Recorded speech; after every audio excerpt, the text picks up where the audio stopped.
Hi everybody, this is Miss Sarah from the Fayetteville Public Library, and this is the Reading Buddy Book Club, Week 3. I'm here with my good girl Maggie. Maggie is one of my dogs, and she helped pick the book for this week, which is from the Nocturnals series.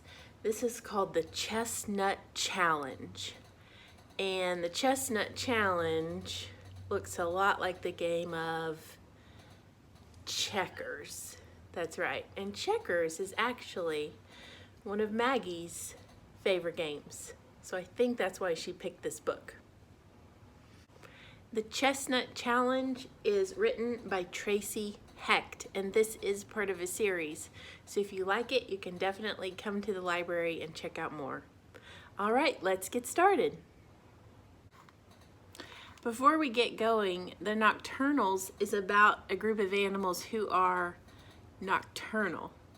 Now, I bet you guys already know what nocturnal means, but nocturnals are animals that are awake in the night. And so here are some of the animals in this book. This is the pangolin right here. This is the red fox. This is the sugar glider. And this is the chinchilla, and they are all nocturnal animals. Chapter 1. The sky was dark, the stars were sparkling.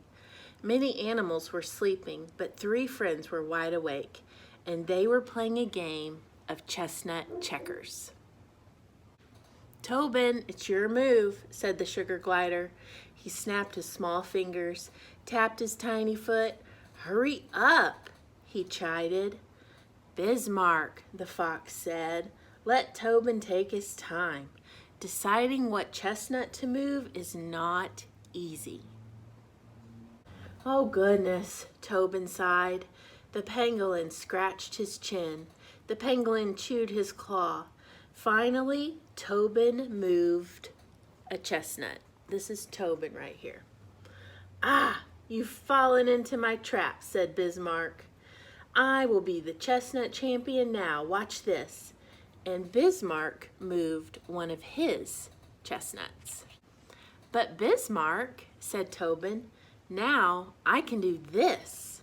And Tobin jumped a chestnut across a board and captured all of Bismarck's chestnuts. "Chirpin' chickadees," Bismarck cried. "I'm not a chestnut champion. I'm a loser. I'm a failure. I'm a flop." "Oh, Bismarck," Tobin laughed, "you're too serious about chestnuts. It's only a game." "Only a game?" a voice called from the shadows. "Only a game? Not to this champion." Chapter 2. "Hello, chums," said a chinchilla. "I'm Chandler, the real chestnut champion." The chinchilla was a cheeky chap. Bismarck scrunched his nose. "I'm not sure we should play with this chinchilla," Bismarck whispered to his friends. "He seems braggy. He seems boastful." "Bismarck," Dawn said, "let's give him a chance. Chandler, which one of us would you like to play?" Chandler picked up a chestnut. He tossed the chestnut from paw to paw, and he placed it on the board. "I choose him." Chandler pointed to Tobin. "I challenge your champion to a competition." Chapter 3. "Oh dear," said Tobin. "I don't like competitions. I just play for fun." "Come on, Tobin," cheered his friends. "Show the chinchilla who the real champion is." "Tobin," Dawn said, "it's your choice if you want to play." "Enough chit-chat," Chandler interrupted. "Do you accept my challenge or not? Would you want to play the chinchilla? He seems like he might be tough competition." Tobin looked at Dawn. Tobin looked at Bismarck. Tobin took a deep breath. "Okay," he said, "I'll play, but it's just for fun." Chapter 4. Chandler and Tobin started to play. Chandler's brow wrinkled, Tobin's jaw tightened. No one seemed to be having a lot of fun. Suddenly, Chandler gasped and pointed in the opposite direction. "Look over there!" Chandler pointed to something behind the three friends.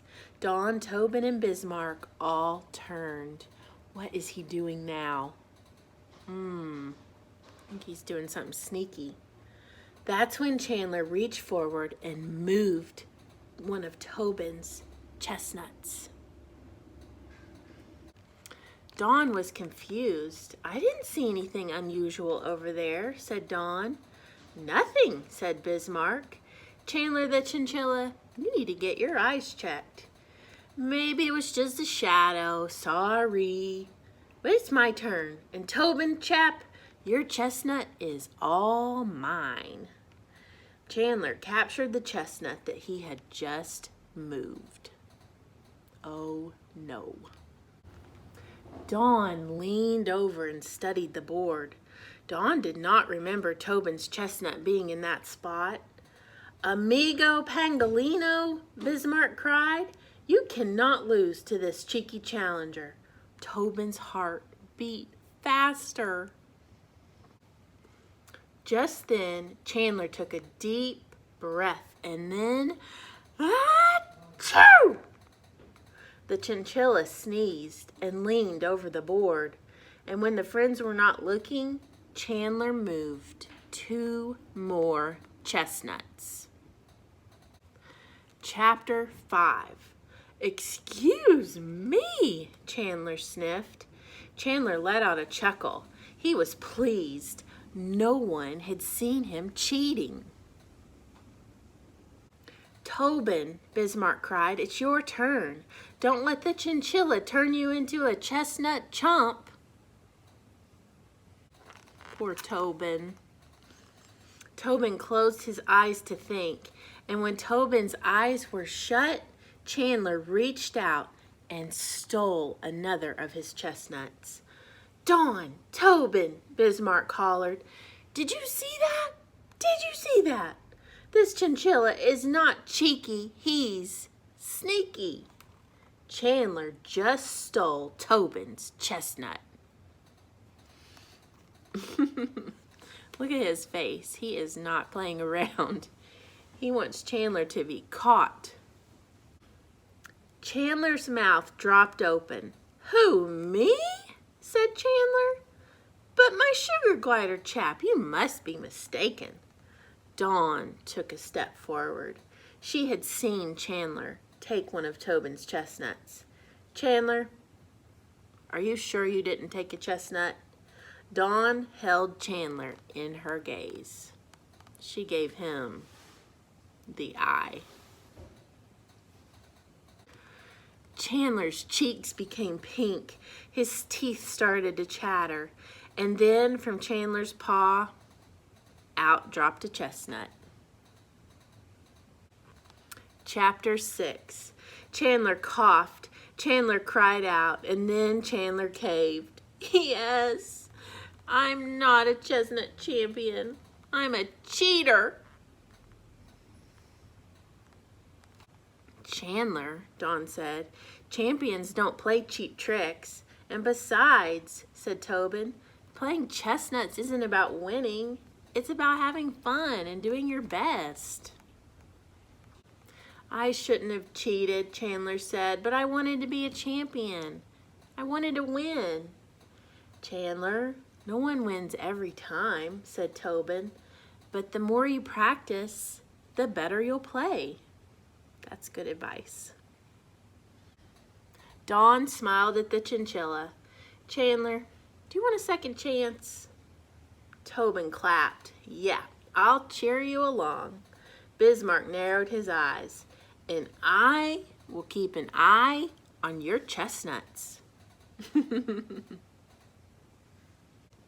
And so the four friends settled in to a cheerful game of Chestnut Checkers. One neat thing in the back of this book is it gives you a website you can go to for nocturnals coloring pages and a mask craft, which actually looks pretty fun. And if you read more nocturnals books, maybe you'll get into this series. And one more thing, there's actually some juvenile fiction nocturnals books. If you really like them, you can read those when you get a little bit older. So my challenge for you this week is to come in the library and look up a book on a nocturnal animal. So remember, that's an animal that stays awake in the night. We should have a lot of books about nocturnal animals, so come on in and find one. And hey, if you can't come in the library this week, you can totally look it up online. I wanted to show you one more thing. This is one of our family's favorite games. This is a big checkerboard, and we actually got it at the Cracker Barrel, and the checkers are big too, but that's not why I'm showing you. I want to show you an idea for making your own checkerboard. So who likes peanut butter? I think Maggie likes peanut butter. So look at these lids. The crunchy lid is blue and the creamy peanut butter lid is red. And guess what these make? They make awesome checkers. So you do need to save quite a few of these lids, but maybe you could ask a family member to help you, maybe a grandparent or a cousin that also likes peanut butter, or a neighbor. But before you know it, you'll probably have enough. And then the cool thing is you can make your own checkerboard. So checkerboards do not have to be any certain color. You see that this one's got fabric and then black squares, but these squares could be yellow and green. They could be yellow and black. They could honestly be any color. It just needs to be two alternating colors so that you have a checkerboard. And then you need to find a regular checkerboard and count how many squares go across and how many squares go down so that you will make the board correctly. And then make sure you count how many checkers are in a real checker set, and you can save up that many lids. Before you know it, you'll have your own homemade checkerboard. One more quick thing to tell you, your checkerboard doesn't have to be fabric.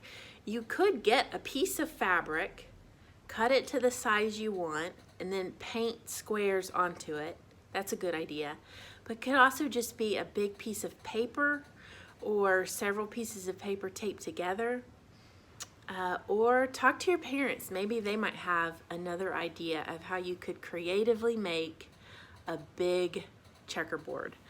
The board does need to be kind of big because peanut butter lids are big. But it's so fun to do. I hope you try it. Hey everybody, thanks for watching this week. I hope you enjoyed the nocturnal story about the Chestnut Challenge. I hope you play a game of checkers this week, and I'll see you soon at the library. Bye!